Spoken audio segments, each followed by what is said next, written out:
sini kami akan menjelaskan tentang Oslo Surface Cold Crystallizer. Jadi, mungkin di awal kita akan kenalan dulu. Sebenarnya crystallizer ini suatu alat apa sih? Jadi, crystallizer ini juga dikenal sebagai kristalisator, yaitu alat yang digunakan untuk memperoleh atau membuat kristal dari suatu larutan. Jadi, crystallizer ini bisa mengubah suatu larutan yang fasanya dia adalah liquid menjadi suatu padatan. Baik, untuk selanjutnya, prinsip kerja dari Oslo Surface Cold Crystallizer sendiri. Sebelumnya, crystallizer ini dirancang berdasarkan adanya perbedaan suspensi yang mulai terbentuk pada chamber of suspension, di mana terdapat high eksternal, di sini cooler ya, yang bertujuan untuk membuat keadaan lewat jenuh pada suhu supersaturasinya. Sebenarnya untuk prinsip kerja dari alat ini sama halnya dengan Oslo Evaporate Crystallizer. Perbedaannya hanya alat ini didinginkan terlebih dahulu sebelum masuk ke dalam crystallizer. Jadi di sebelah kiri bisa kita lihat bahwa feed masuk ke dalam stream G, kemudian dialirkan ke dalam cooler dan suhunya didinginkan dan dijenuhkan. Kemudian setelah sampai pada titik jenuhnya, dialirkan lagi ke dalam crystallizer. Pada suspen kristal, terdapat bibit kristal yang bertujuan mempercepat pembentukan kristal-kristal yang kita harapkan. Dan setelah bertemu dengan bibit kristal, nantinya akan ada 3 keluaran. Jadi aliran ini dipisahkan menjadi 3. Yang pertama di atas terdapat motherly core, kemudian yang bawah sendiri adalah produk, dan untuk hasil yang belum sempurna akan dikembalikan lagi ke dalam pipa dan akan diolah lagi seperti proses yang semula. Biasanya untuk alat ini digunakan kepada produksi bahan-bahan kimia seperti itu.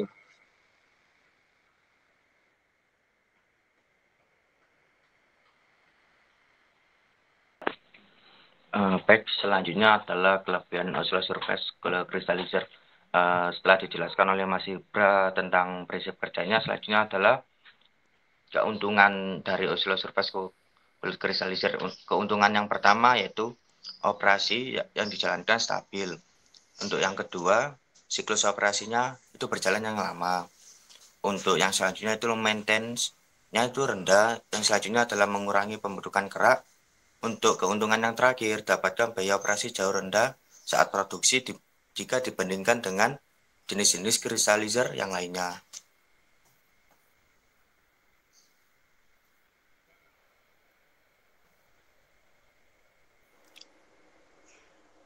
Jadi selain kelebihan, selanjutnya Oslo Surface Cold Crystallizer ini juga memiliki kekurangan.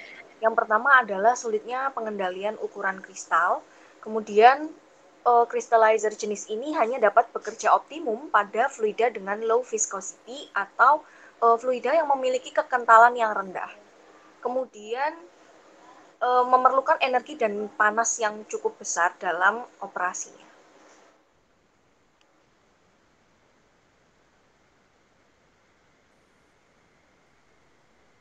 Oke, selanjutnya kita memasuki pada soal tentang heat balance in kristalisasi. Di mana pada soal ini disuruh mencari nilai Q, kemudian yang diketahuinya, di mana massa pada feednya sebesar 10.000 lbm per hour, kemudian suhunya 130 derajat Fahrenheit, kemudian massa dari FeSO4 sebesar 47 lb, per 100 LB total air, kemudian kapasitas pada feednya sebesar 0,7 BTU per LBM derajat Fahrenheit. Kemudian diketahui pada S-nya, stream S-nya suhunya sebesar 80 derajat Fahrenheit, kemudian massa pada stream S-nya FeSO4 sebesar 30,5 lb per 100 lb total air, kemudian pada stream C belum diketahui massanya. Kemudian kita yang pertama mencari MR-nya dari semua senyawa FeSO4 7H2O, kemudian MR dari FeSO4, kemudian MR dari airnya sendiri. Di mana MR-nya FeSO4 7H2O ditemukan 278, kemudian MR dari FeSO4 ditemukan 152, dan MR 7H2O sebesar 126. Kemudian kita melakukan basis sebesar 10.000 lbm per hour pada feed.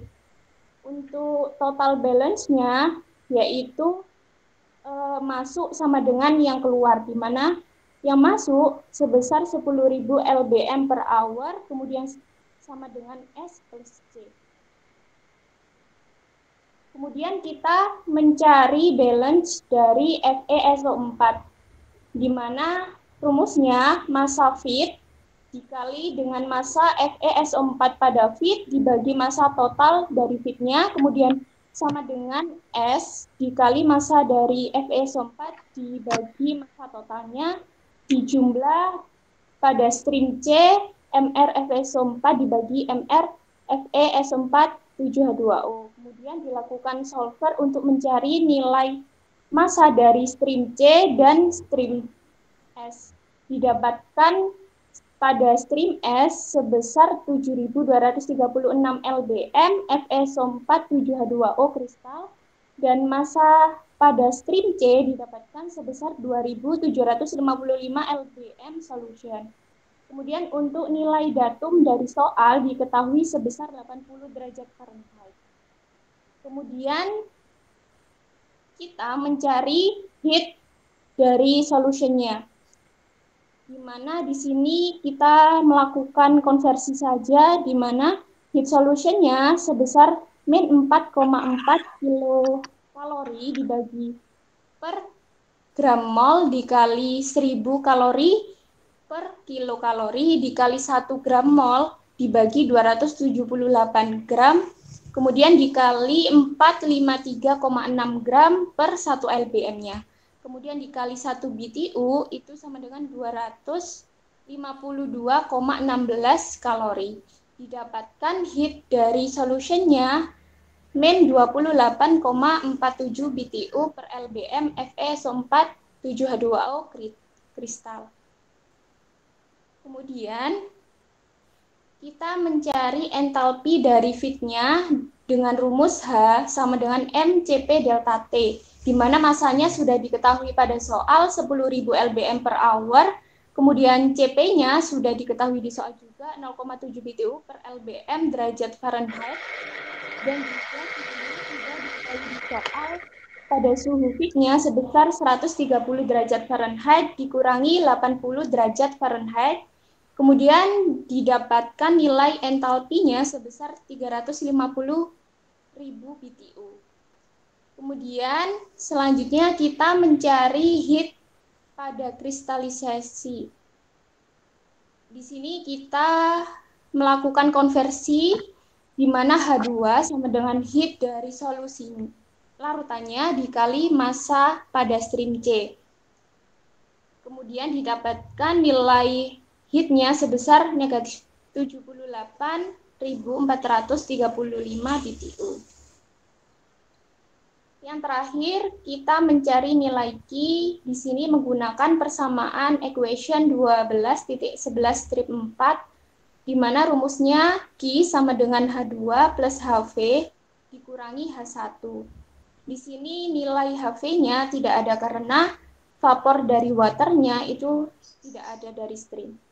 Kemudian dimasukkan nilai H2 dan H1-nya yang sudah didapatkan sebelumnya. H2-nya sebesar negatif 78.435 BTU ditambah 0 dikurangi H1 350.000 BTU dan didapatkan nilai Q-nya sebesar negatif 428.435 BTU. Baik, tadi adalah penjelasan-penjelasan dari kelompok 5 yang merupakan hasil diskusi dari kelompok kami.